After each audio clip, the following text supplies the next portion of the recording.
At what point did you realize you had ADHD or you learned that's what it was? That is quite a story, Yeah? to be honest with you. Yeah. Because I was going through a point in my life of total and complete upheaval.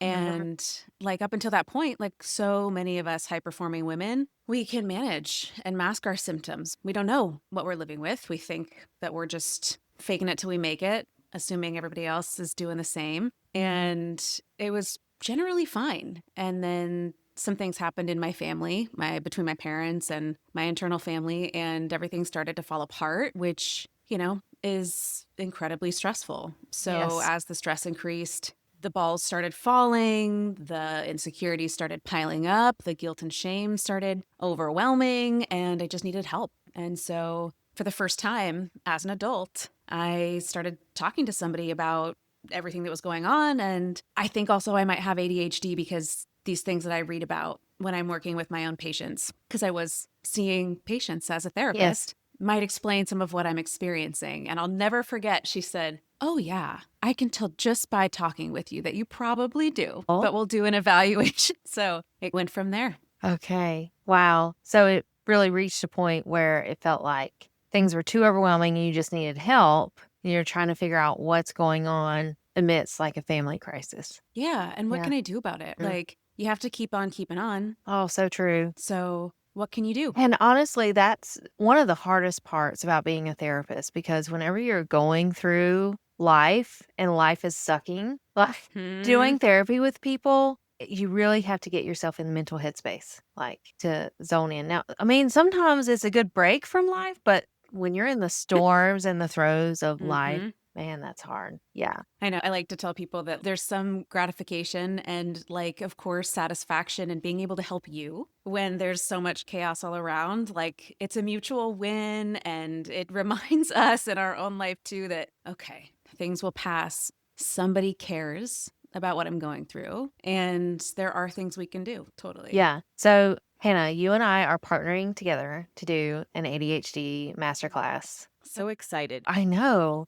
In getting ready for this masterclass, I think it's going to be a total hit. We're going to be talking about criticism, Yep. comparison, and Yep. chaotic reactivity. So, in coming up with these topics for our masterclass, all of them hit so hard, even for OCD folks. What is particularly hard for ADHD people when it comes to criticism?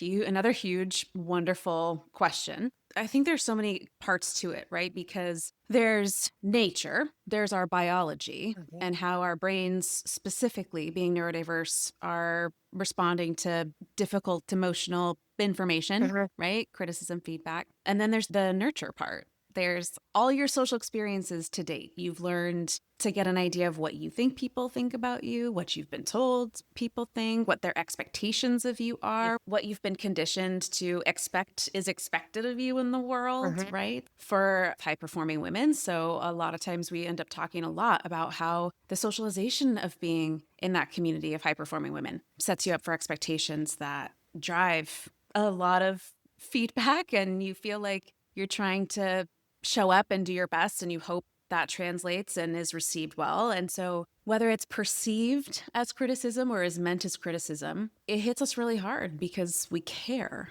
for one, and we're constantly trying to meet expectations and deal with our own relationship with ourselves and old narratives that we've picked up along the way. For me, learning to take criticism was a learned skill. Yeah, I hate it still. it's hard. Yeah, it's still hard every day for me too. Absolutely. Yes. What do you feel like was something that, as you have gotten better at that skill, you are obviously very successful, very knowledgeable expert yourself. So, what's helped you? What has helped me, especially when it comes to content creation, is separating myself from the content. It's so funny you mentioned that because Erin has been a great source of support for me as I'm trying new things in my business too. I actually wrote down something that you said to me as an example as I was thinking about these topics, and it blew my mind. Like, what I put out there is not who I am. Yes. It's what I put out there. And I thought, of course, okay, Yeah. I can practice that. And it's the same kind of thing in OCD. Like I've got my peace framework, and one of the pieces of the peace framework is perceive the anxiety as separate. So it's a separate part of you. So like I externalize Hmm. the content, and same as like OCD thoughts. they're not who you are. Mm-hmm. So, at the end of the day, Absolutely. I know who I am and I know why I'm putting this content out there. And if anyone disagrees with that or gets upset, thanks for commenting and boosting my post. That's all I've got Yeah. for you. I think what's so hard though when you're ADHD is that like you chronically feel other than, right? So there have been a lot of experiences in your life where you've been misunderstood or not understood and then Yes. rejected and like whatever for it. So I think what's hard about that too though is that that can be true and it's a technique I used to and it does work really well, but it's when you get that negative feedback or criticism or whatever, there's that tinge of not being understood or not feeling seen, not being, it's more than just, oh, that hurt my feelings because I didn't feel good to be given criticism. Like it goes to that identity, that core, and then reinforces that sense of separateness that's just chronically and pervasively there for a lot of us with ADHD. And I'm sure with OCD too. Yeah, because there's a lot of overlap with the OCD and ADHD, which I think we can totally get into in the masterclass. Yeah. Because with an OCD person, they will ruminate. So, like, when they have OCD around their friendships, a friend says something that is off putting or critical, okay, they will Hmm. ruminate and be like, oh my gosh, do they think I'm this? Do they think I'm that? Why did I say that? And Hmm. that's where Hmm. women fail to realize that this is like a sign of OCD or maybe in this case ADHD because they can't Sure. stop thinking about it. They can't shift their Yep. focus. Yep. Yeah, I think with things like rejection sensitivity, dysphoria, rejection sensitivity, emotional dysregulation, all the same things by various names. One of the things that is true about that too is that there's a difference between, I think with OCD, and correct me if I'm wrong, you're the expert here on OCD, but that rumination can last a pretty long time. Yes. I'm not going to put a time frame on it, but a pretty long time, at least for as I understand it. And when I'm talking with my clients about this, like when we talk about rejection sensitivity and emotional dysregulation as it relates specifically to the ADHD part, those episodes we're reacting to a stimuli, right? Just like the OCD part. But the intensity of the reaction might get really big, Yes. which it could be externalized as like an explosion and anger and those kinds of things, or internalized as social withdrawal, retreat. But the spike goes up, and then usually after a few hours, we come back down to baseline. And that rumination, we move on to other things. It doesn't necessarily have the same arc or life cycle Yes, I would say cycle. as OCD. Yeah, Yeah. because OCD, you keep going round and round. Yeah.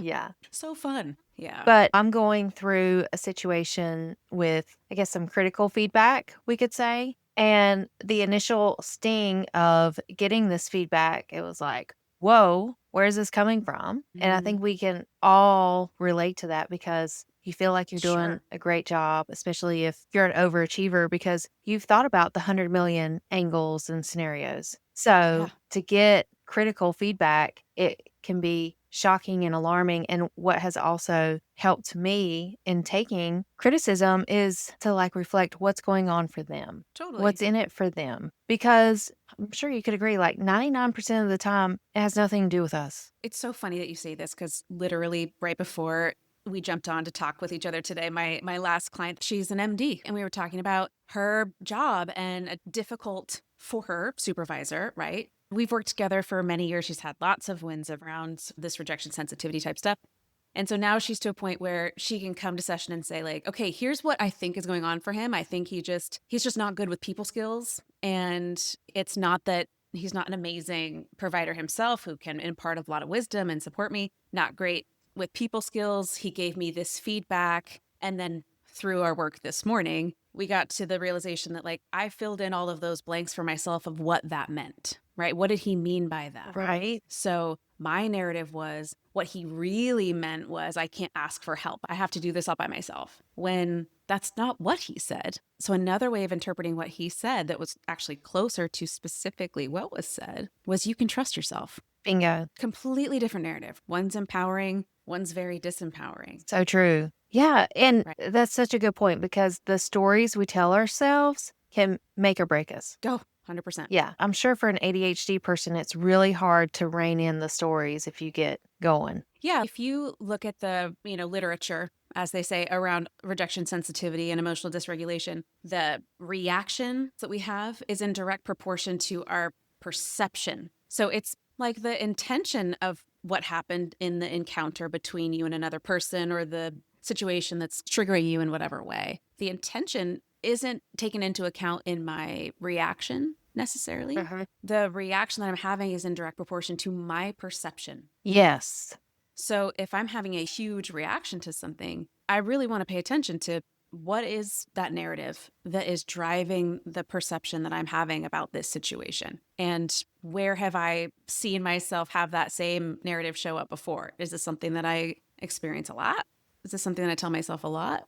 And is it something that I've picked up along the way that maybe I picked up from my environment early on? Fill in the blank. There's lots of ways that we can. Hannah, what are some quick tips that a woman could use to help with criticism if they have ADHD? Yeah, I think there's a lot. But I actually, when I was writing these notes down, getting prepared, I went through after her and my session this morning and I was like, check, she did that. Check, she did that. Check, she did that. And it worked. So I will share some of the ones that even came up today that were really helpful. So one is first and foremost, I think the pre-steps are really just making sure that you're setting your body up for success because your nervous system is just as much a part of this as your contemplative part, your prefrontal cortex, the one that writes the stories for you, right? So make sure that you are getting enough to eat, eating consistently, eating well, hydrating, getting exercise, sleep. We need to have those things be consistent so that when we do find ourselves in these next situations, we can use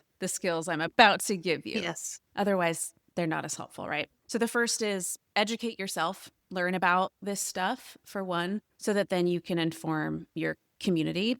So if you have a trusted person in your life, a friend, a spouse, a colleague that you trust, educate them too about what is going on for you and how criticism tends to hit you, how perceived rejection tends to hit you, so that step two, you can phone a friend if you need to, right? You can quickly text someone or voice memo someone or reach out for external support because a lot of times this internal process is really hard to regulate and manage all by ourselves, especially if it's a really big one. So having a phone a friend that you trust Yeah. that can validate that, but then be like the left side of your brain, the logic side of your brain, and help you get through that to balance it out. So helpful. If you're by yourself and that's not an option, the best things that you can do is just take a break from the situation, get out, right? Step outside, excuse yourself to the restroom, and take a few deep breaths, Yes. ground. And if that's not an option, my fail safe for my clients is try to keep a water bottle that has a straw with you all the time Yes. because sipping through a straw. Do you know this trick? I love it. Well, I do Sipping small through. straw breathing. I do a breathing technique. Yeah. Yes. Yeah, very similar. The sucking of a straw. This is so fun to me. The sucking of a straw mimics nursing when we're really little, and it actually does soothe our nervous Oh system. my goodness. I know. So I don't have to get up out of my desk. I don't have to leave my office. I don't have to leave my class. I don't have to leave my children. I don't have to leave this fight with my spouse. I can take a sip of water. I can take another sip of And water. just And little by glare. little, yes. My little upturn my smile to calm myself. And little by little, it calms our nervous system. And then we can actually get to the story part of the criticism and the way that we're responding to it. Okay. That's Right. really awesome because I think it's also true that we tend to drink more if we have a straw. I believe you. Yeah. I feel like it's true. For the sake of this conversation, we'll say it's Yeah. true. Well, it definitely seems to be the Yeah. case with my own water bottles, and I've got a whole collection of water bottles. That's like my guilty pleasure. Me too.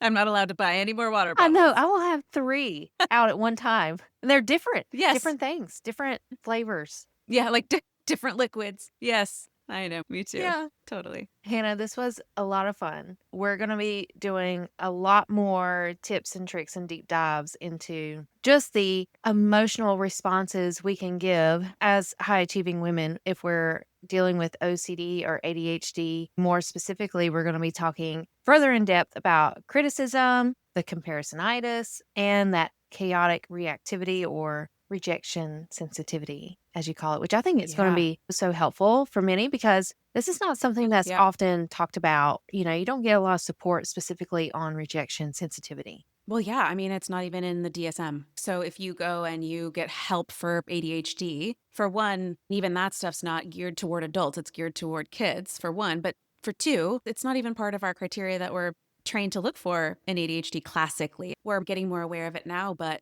this just needs to get out there. I think a lot of people that are high performing women walking around knowing they have ADHD, maybe they don't know they have ADHD, but may not have had a chance to learn about this stuff. And it can really provide a lot of aha moments that change how you think about yourself and how you show up in the world and unlock a lot more ease. Absolutely. So, Hannah, we're going to have the masterclass as of now. It's planned for August 14th on a Thursday Yes. afternoon. So they need to grab their Yes. spot now. 20 women max.